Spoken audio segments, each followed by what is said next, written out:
Hello আমার দুষ্টু প্রিয় মিষ্টি বন্ধুরা, তোমরা সকলে কেমন আছো? বন্ধুরা, আজ তোমাদের মাঝে নতুন একটি লাগালাগির গল্প নিয়ে চলে আসলাম। বন্ধুরা, গল্পটি শেষ পর্যন্ত দেখলে আপনার দাঁড়িয়ে যাবে, আপনারা হাতের কাজ করতে বাধ্য হবেন। চলুন বন্ধুরা, গল্পটি শুরু করি। 3 মাস হয়ে গেছে পরীক্ষার রেজাল্ট বের হবার পরপর উৎসব চাকরির জন্য ইন্টারভিউ দিয়ে যাচ্ছে, কিন্তু সেদিক থেকে কোনো সাড়াশব্দ আসছে না। প্রায় উৎসব বিমর্ষ মুখে বাড়ি ফেরে ইমরান চৌধুরী প্রতিদিনই তা লক্ষ্য করে, কিন্তু কিছু বলতে পারে না, নীরবে দীর্ঘশ্বাস ফেলে।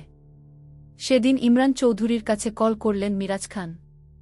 তার সাথে ইমরান চৌধুরীর বেশ বন্ধুত্বপূর্ণ সম্পর্ক। ইমরান চৌধুরী কল রিসিভ করল। অপর পাশ থেকে মিরাজ খান বললেন, কি খবর ইমরান ভাই, কেমন আছেন? এই তো চলে যাচ্ছে, আপনি কেমন আছেন? ভালো আছি।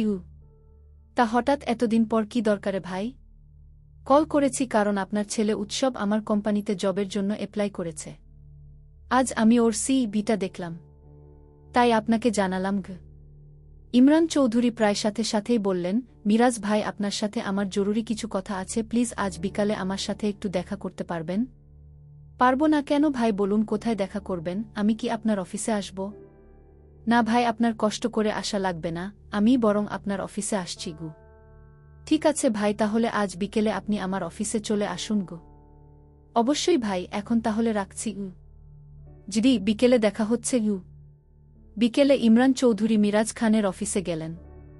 ইমরান চৌধুরীকে দেখে মিরাজ খান সঙ্গে সঙ্গে উঠে হ্যান্ডশেক করলেন। কিছুক্ষণ কথা বলার পর ইমরান চৌধুরী দরকারি কথায় গেলেন। ইমরান চৌধুরী ঠান্ডা গলায় আস্তে আস্তে বলা শুরু করলেন, উৎসব একটা মেয়েকে ভালোবাসে, মেয়েটা আমার কলেজেরই, উৎসবের জুনিয়র ব্যাচ। 2 বছর পর সম্পর্কের পর উৎসব সিদ্ধান্ত নিল ও রূপকে বিয়ে করতে চায়। উৎসবের কোনো ব্যাপারেই আমি অমত করিনি, এ ব্যাপারে কেন করব? তাছাড়া মেয়েটাকে আমারও খুব ভালো লেগেছে। তো উৎসবের অনার্স পরীক্ষার পর আমি উৎসবকে নিয়ে ওদের গ্রামের বাড়ি গেলাম বিয়ে সম্বন্ধ নিয়ে। সেখানে যাওয়ার পর মেয়ের বাবা বলল, বেকার ছেলের হাতে মেয়েকে তুলে দিবে না। উৎসবের নিজের চেষ্টায় চাকরি পেতে হবে, তারপরই মেয়েকে বিয়ে দিবে। এখন উৎসব হন্যে হয়ে চাকরি খুঁজছে। মিরাজ খান খুব মনোযোগ সহকারে সিরিয়াস ভাবেই ইমরান চৌধুরীর কথাগুলো শুনে বললেন, এখন আমি আপনাকে কিভাবে সাহায্য করতে পারি ভাই? ইমরান চৌধুরী বললেন, আপনাকে উৎসবকে চাকরিটা দিতে হবে, কিন্তু উৎসব জানতে পারবে না, আমি আপনাকে রিকোয়েস্ট করেছি। উৎসব যেন জানে ও নিজ যোগ্যতাতেই চাকরি পেয়েছে। অবশ্যই দিব না কেন? আপনি বলেছেন, আমি অবশ্যই চাকরি দিব। আর ডোন্ট ওয়ারি, আমি উৎসবকে কিছু জানাবো না। আর ভাই, প্রতি মাসে আমি আপনাকে একটা অ্যামাউন্ট দিব, সে অ্যামাউন্টটাই আপনি উৎসবকে স্যালারি হিসেবে দিয়ে দিবেন। এটা আপনি কি বললেন ইমরান ভাই? আমি কি উৎসবকে স্যালারি দিতে পারবো না? এতটা অক্ষম বলে আপনার আমাকে মনে হচ্ছে? না ভাই, আমি আপনাকে সেটা বলিনি, আমি বলছি আপনি প্রতি মাসে যে অ্যামাউন্টটা স্যালারি হিসেবে দিবেন সেটা চাইলে দিতে পারেন, কিন্তু আমি যে অ্যামাউন্টটা দিব সেটা স্যালারি হিসেবে ওকে দিয়ে দিবেন। প্লিজ ভাই, না করবেন না। মিরাজ সাহেব আর অমত করলেন না। ইমরান চৌধুরীর সামনেই উৎসবকে কল দিয়ে কাল ইন্টারভিউর জন্য ডাকলেন। রূপ চুপ করেই নদীর পার বসে আছে। উৎসবের সাথে কথা হয়, কিন্তু খুব বেশি না। কেমন আছো? কি করছো? খেয়েছ? বাদে আর কোনো কথা খুঁজে পায় না রূপ। উৎসবের দিক থেকেও ঠিক সেটাই হচ্ছে। কিছুক্ষণ পর রূপ নিজে থেকেই উৎসবকে কল করল। হ্যাঁ বলো, কি করছো? বসে আছি, তুমি? নদীর পার। একটু পর মাগরিবের আজান দিবে, বাড়ি যাও? হ্যাঁ যাচ্ছি। কবে আসছো? আর 2 দিন পর আসছি। এই কথাটা তো আমি বেশ 3 মাস ধরেই শুনছি। না, এবার এসে পড়ব। ও আচ্ছা। তারপর চাকরির কোনো খবর আছে? না, পেলে তো জানাবই। উৎসব অলরেডি 3 মাস হয়ে গেছে। উৎসব আর কি বলবে, কোনো কথা খুঁজে পেল না। এই প্রশ্নটা করলেই উৎসব নিজেকে নিজেরই বড্ড অসহায় মনে করে। রূপ বেশ বুঝতে পারছে উৎসবকে এই প্রশ্নটা করার পর থেকে অস্বস্তি বোধ করছে, কিন্তু অনেক দিন ধরেই রূপ জিজ্ঞেস করতে চেয়েও করতে পারেনি, আজ না পেরে রূপ জিজ্ঞাসা করে ফেলেছে। রূপের বড্ড কান্না পাচ্ছে কেন উৎসবকে এই কথাটা জিজ্ঞাসা করল। এখন যদি প্রশ্ন ফিরিয়ে নেবার কোনো উপায় থাকত, রূপ বোধ হয় সেটাই করত। কিছুক্ষণ চুপ করে থাকার পর উৎসব বলল, এত ভেবে কাজ নেই, যা বলার বলেছ। রূপ এবার কান্না করেই ফেলল। উৎসব এতটা কিভাবে বোঝে? ও কি সারাদিন ওর মনে ভেতরই বসে থাকে? উৎসব বুঝতে পারছে রূপ নিঃশব্দে কান্না করছে, তাই কথা না বাড়িয়ে বলল, ঠিক আছে এখন রাখছি। রূপ কিছু বলার সুযোগ পেল না, উৎসব কলটা রেখে দিল। সকালবেলা উৎসব ভেতরে কোনো আশা না রেখে ইন্টারভিউ দিতে গেল। উৎসবের যাতে কোনো সন্দেহ না হয় তাই মিরাজ খান ওর জন্য ইন্টারভিউর ব্যবস্থা করল এবং মিরাজ খান নিজেও সেখানে উপস্থিত থাকল। ইন্টারভিউ নেওয়ার পর মিরাজ খান বলল, ইউ আর সিলেক্টেড। নেক্সট উইকে তোমার জয়নিং। এই নাও তোমার অ্যাপয়েন্টমেন্ট লেটার গু। উৎসব এখনও নিজের কানকেই বিশ্বাস করতে পারছে না এগুলো সত্যিই ঘটছে। উৎসব অ্যাপয়েন্টমেন্ট লেটারটা হাতে নিয়ে বলল, থ্যাংক ইউ স্যার গু। মিরাজ খান উৎসবের ওই হাসিমাখা মুখটার দিকে চেয়ে আছে।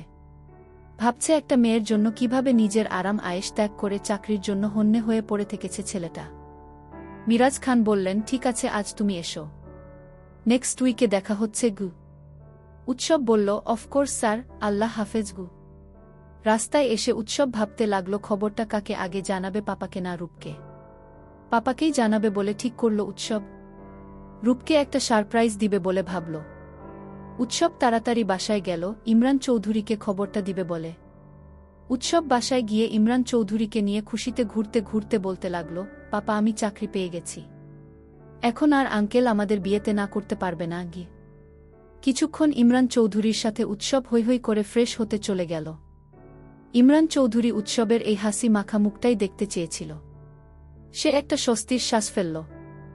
সারা দুপুর ভেবে ভেবে একটা সারপ্রাইজের আইডিয়া মাথায় এলো উৎসবের। রাতে রূপকে কল করল, মেয়েটা চাকরির বিষয়টা নিয়ে খুব চিন্তায় ছিল। উৎসব রূপকে কল করল, একবার রিং হওয়ার পর রূপ সাথে সাথেই কল রিসিভ করল ও বোধ হয় সারাক্ষণ এই কলটার জন্যই ওয়েট করে। রূপ প্রায় সাথে সাথেই বলল, হ্যাঁ বলো উ। উৎসব হাসি মাখানো কণ্ঠে বলল, কি করছো? এই তো শুয়েছিলাম, তুমি?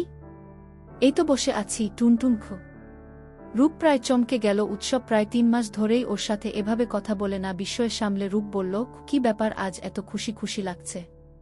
উৎসব সে খুশির আমেজটা ধরে রেখেই বলল, একটা গুড নিউজ আছে গি। রূপ উত্তেজিত হয়ে বলল, কি গুড নিউজ বলো না গি। অনুমান করক। উফ, পারছি না, বলো না গি। উৎসব হাসি থামিয়ে গান শুরু করল। রূপ প্রায় সাথে সাথেই চমকে গিয়ে উঠে বসল। ওর হার্টবিট বেড়ে গেছে। এমন চক্রবৃদ্ধি হারে বাড়তে থাকলে ও হার্টস্ট্রোক করে মারা যাবে মনে হয়। উৎসব গান গাইছে, চাকরিটা আমি পেয়ে গেছি রূপ, তুমি শুনছ? এখন আর কেউ আটকাতে পারবে না। সম্বন্ধটা এইবার তুমি জুড়েই নিতে পারো। বাবাকে বলে দাও বিয়ে দিতে হচ্ছেই। চাকরিটা আমি পেয়ে গেছি রূপ, সত্যি। আর মাত্র একটা সপ্তাহ ব্যাস। স্টার্টিং এই ওরা 45,000 মাইনে, বছর ঘুরলে বাড়লেও বাড়তে পারে। চুপ করে কেন কথা রূপ বলছ না? 3 মাসের এই চড়াই উতরাই পেরিয়ে তোমাকে পেয়েছি দেবনা আর হারাতে। স্বপ্ন এবার হয়ে যাবে রূপ, সত্যি। এতদিন ধরে এত অপেক্ষার শেষ হলো, তবে নীল দেয়ালে ভেতরের তোমার আমার এই রুদ্ধশ্বাস প্রতীক্ষার। আর কিছুদিন তারপর রূপ মুক্তি। রঙিন স্বপ্ন মেশানো এই মায়া শহরে তোমার আমার হবে লাল নীল সংসার। চুপ করে কেন, একই রূপ তুমি কাঁদছ? চাকরিটা আমি পেয়ে গেছি রূপ, সত্যি। কান্নাকাটির হোল্লা হাঁটির সময় গেছে পেরিয়ে। চুপ করে কেন, কথা তুমি বলছ না? রূপ কান্না করতে করতেই বলল, সত্যিই বলছ? আমি তো বিশ্বাসই করতে পারছি না গি। প্রথমে আমিও পারিনি গোগ। যাক আলহামদুলিল্লাহ, কত যুগ পর গাইলে গি। আইজ আমার মনডা পুরাই ফুরফুরা গো, তোমার বাপজানরে কইয়া দিও হো গো। তা আমি শুই নাই বুঝছি, তুমি কলডা রাখলেই আমি ঢোল পিডামু গোগ। কি পেরেছি তোমার প্রেমতরু গ্রামের আঞ্চলিক ভাষা কপি করতে? 10এ 20 পেয়েছ গু। হুম, পাবই তো, তুমি শিখিয়েছ না ঘি। দেখতে হবে না বুটা কার হতে যাচ্ছি। উৎসব হেসে দিল, আজ হয়তো সারারাত কথা বলবে। ওর মনে হচ্ছে আজ একটা দেয়াল ভেঙে গেল।